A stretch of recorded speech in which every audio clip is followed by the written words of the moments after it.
बुलेटिनमध्ये घेऊयात गावाकडच्या 50 बातम्यांचा वेगवान आढावा। रायगड जिल्ह्यामध्ये पुन्हा एकदा अवकाळी पावसाने हजेरी लावली आहे। अचानक आलेल्या ऊन, वारा आणि पावसामुळे शेतकऱ्यांची चिंता आणखी वाढली आहे। माणगाव, रोहा, इंदापूर, तळा, म्हसळा परिसरामध्ये पावसाने आगमन केलं, त्यामुळे कापणी करून ठेवलेली भात शेती वाया जाण्याची भीती शेतकऱ्यांना सतावतीये। कोल्हापूर शहर आणि जिल्ह्यासह पावसाने दुपारपासून झोडपून काढण्यास सुरुवात केली आहे। या संपूर्ण परिसराला सततच्या पावसामुळे खरीप पिकांचं मोठं नुकसान झालंय, तर अचानक आलेल्या पावसामुळे नागरिकांची तारांबळ उडाली। कोल्हापुरातही मुसळधार पाऊस झाला। ऐन दिवाळीमध्ये परतीच्या पावसाचा पुण्याच्या शिरूर तालुक्यातील रांजणगाव परिसराला जोरदार तडाखा बसला। तासभर पडलेल्या या मुसळधार पावसामुळे रस्त्यांना अक्षरशः ओढ्याचं स्वरूप आलं। वाशिम शहरासह काही ठिकाणी पावसाने जोरदार हजेरी लावली। अचानक आलेल्या पावसाने दिवाळीवर विरजण पडलं। बाजारपेठेमध्ये धावपळ झाल्याचं पाहायला मिळालं। जळगाव जिल्ह्यातील रावेर शहरामध्ये झालेल्या मुसळधार पावसामुळे नागरिकांची तारांबळ उडाली। दिवाळीच्या दिवशी बाजारात लक्ष्मीच्या मूर्त्या, झेंडूची फुलं तसंच अन्य खरेदीसाठी आलेल्या नागरिकांची आणि ग्राहकांची मोठी तारांबळ उडाली। बीडच्या आष्टी तालुक्यामध्ये वादळी वाऱ्यासह जोरदार पाऊस झाला। ऐन दिवाळीमध्ये पाऊस झाल्यानं शेतकऱ्यांसह गृहिणींची तारांबळ उडाली आहे। कर्जत तालुक्याला पावसानं पुन्हा एकदा झोडपून काढलेला आहे। विजांच्या आणि ढगांच्या कडकडाटासह जोरदार पावसाला सुरुवात झाली। शेतकऱ्यांची मात्र चांगलीच तारांबळ उडाली। अकोले शहरामध्ये आज पावसानं अक्षरशः जोरदार हजेरी लावली। दिवाळीच्या उंबरठ्यावर उत्साहानं बाजारात उतरलेल्या नागरिकांना या पावसानं अक्षरशः भिजवून टाकलं। फटाके, सजावट, त्याचबरोबर दिवे, फुलं, मिठाई आणि रांगोळीच्या साहित्याची खरेदी करताना नागरिकांची तारांबळ उडाली। रायगड जिल्ह्यातील कर्जत तालुक्यामध्ये अचानक मुसळधार पाऊस झाला। अचानक आलेल्या या पावसानं भात शेतीचं मोठं नुकसान झालंय।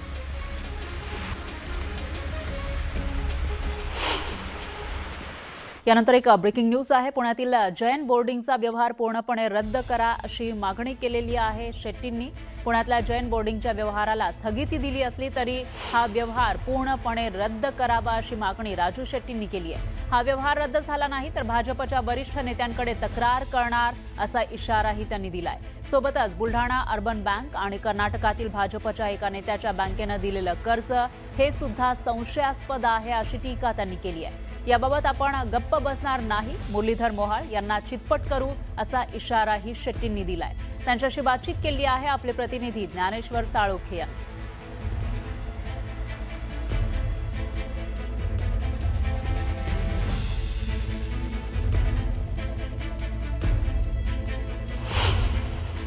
पुण्यातल्या जैन बोर्डिंगचा वाद चांगलाच चिघळताना आपल्याला पाहायला मिळतोय। राजू शेट्टी यांनी मुरलीधर मोहोळ यांच्यावरती गंभीर आरोप केल्यानंतर मुरलीधर मोहोळ यांनी राजू शेट्टी हे नुरा कुस्ती खेळत असल्याची टीका केली।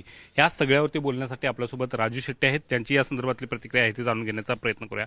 खरं तर हा सगळा वाद रंगताना पाहायला मिळते। जैन बोर्डिंगची जागा खरं तर 3000 कोटीची बाजार भावात ती जागा जाईल, मात्र 230 इतक्या कोटींना कवडी मोलानं ती विकत घेतली गेली। त्यावरून तुम्ही आरोप करताय आणि तुम्हाला नुरा कुस्ती खेळत असल्याचं मुरलीधर मोहोळ म्हणताय। मी नुरा कुस्ती खेळतो का कसली कुस्ती खेळतो हे मुरलीधर अण्णा मोहोळ यांना लवकरच समजेल असं मी 2 दिवसापूर्वी बोललो होतो। मी असंही बोललो होतो की माझा पट चितपट झाल्यावरच कळतो आणि तो कळाला। धर्मादाय आयुक्तांना स्वतःच दिलेला निर्णय बदलून त्या एकूणच विक्री व्यवहाराला स्थगिती देण्याचा नवा निर्णय द्यावा लागला।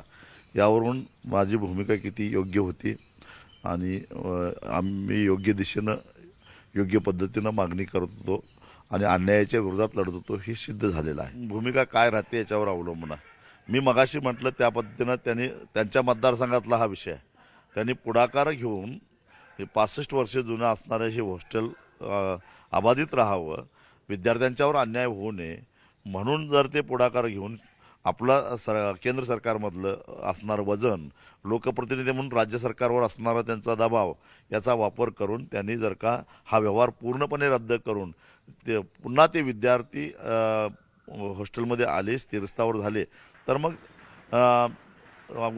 ह्याच मुरलीधर अण्णांचं उजळ मात्यानं त्यांचं स्वागत करायला सुद्धा मी मागं पुढं बघणार नाही किंवा त्यांचं अभिनंदन करायला मागं पुढं बघणार नाही.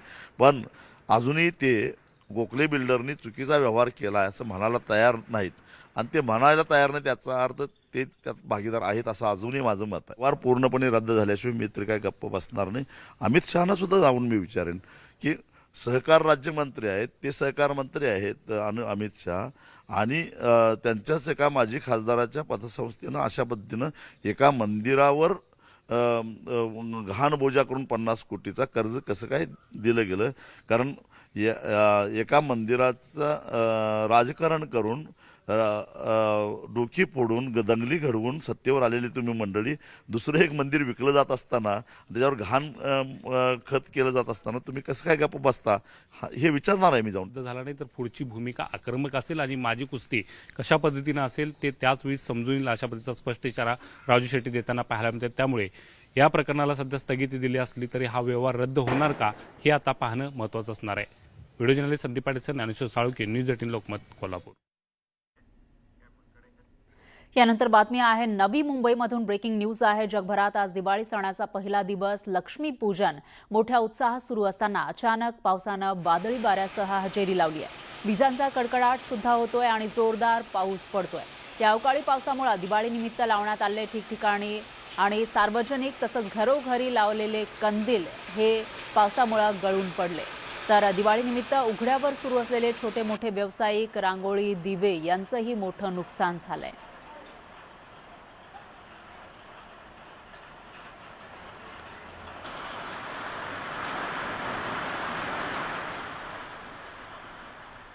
यानंतर पुन्हा घेऊयात बातम्यांचा वेगवान आढावा.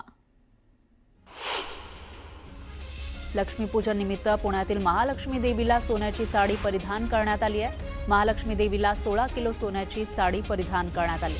विविध अलंकारांनी देवीचं रूप सजलंय.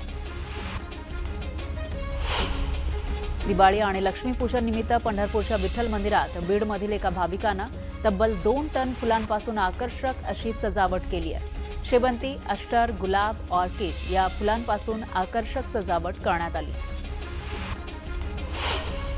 शिर्डीमधील साई मंदिरातही दिवाळीचा मोठा उत्साह पाहायला मिळतोय. साई मंदिरात दिवाळीनिमित्त आकर्षक अशी विद्युत रोषणाई करण्यात आली आहे. फुलांची सजावट सुद्धा करण्यात आली आहे. यावेळी साईंच्या दर्शनासाठी भाविकांनी मोठी गर्दी केली. लक्ष्मीपूजन निमित्त मुंबईतील महालक्ष्मी मंदिरात भाविकांनी दर्शनासाठी गर्दी केली. भाविकांनी सकाळपासूनच दर्शनासाठी रांगा लावल्या. लक्ष्मीपूजन निमित्त साक्षात लक्ष्मीचं स्वरूप असलेल्या कोल्हापूरच्या अंबाबाई देवीच्या दर्शनाला भाविकांनी मोठी गर्दी केली. देशभरातून भाविक मंदिरात दाखल झाले. यावेळी दिवाळीनिमित्त काकडा ही मंदिरामध्ये सुरू झाली आणि पहाटे काकडा दर्शनासाठीही भाविकांनी गर्दी केली. जळगावच्या सुभाष चौक परिसरामध्ये पूजेच्या साहित्याच्या खरेदीसाठी नागरिकांनी गर्दी केली. संपूर्ण परिसरात दिवाळीचा उत्साह ओसंडून वाहत असल्याची दृश्य समोर आली.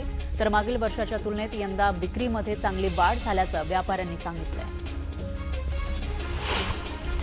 जळगावात घरोघरी लक्ष्मीपूजनाचा उत्साह पाहायला मिळतोय. व्यापारी, उद्योजक लक्ष्मीपूजनासह चोपडी पूजन करून लक्ष्मी मातेसमोर वर्षभराचा लेखाजोखा सादर करतायत आणि उद्योग व्यवसाय भरभराटीसाठी लक्ष्मी मातेला प्रार्थना करतात. संबळाच्या कडकडाटात तुळजाभवानी मातेच्या दरबारात अश्विन अमावस्येचा रात्री धगधगत्या अग्नीचा थरार अर्थात भेंडोळी उत्सव रंगला होता. आई, राजा, उदो उदो आणि काळ भैरवनाथाचं चांग भलच्या गगनभेदी जयघोषात अग्नीचा पेटता लोळ, अंगाखांद्यावर वाहून नेण्याचा थरार सुमारे 1.5 तास सुरू होता. चोपडा शहरातील छत्रपती शिवाजी महाराज चौक मेन रोडवर झेंडूची फुलं विक्री करण्यासाठी दुकानं लागली आहेत. दसऱ्याला 80 रुपये तर 100 रुपये किलोनं विक्री होणारे झेंडूचे फुलं दिवाळीला मात्र आवक वाढल्यानं 30 रुपये किलोनं विकली जात आहेत. नांदेडच्या बाजारपेठेमध्ये मोठ्या प्रमाणामध्ये झेंडूची आवक वाढलेली आहे. पण फुलं कवडी मोल दरात विक्री होत असल्यानं शेतकऱ्यांची चिंता वाढली आहे. दिवाळीच्या पार्श्वभूमीवर आणि लक्ष्मीपूजनाला अवघे काही तास शिल्लक होते त्यावेळेला जळगावच्या सुवर्णनगरीमध्ये सोन्याच्या दरात अचानक घसरण झाली. सकाळी सोन्याचा दर प्रति तोळा 1,35,000 रुपये इतका होता. मात्र केवळ 3 तासानंतरच दरामध्ये तब्बल 1,500 रुपयांची घसरण झाली आणि सोन्याचा भाव 1,33,500 रुपये तोळा झाला.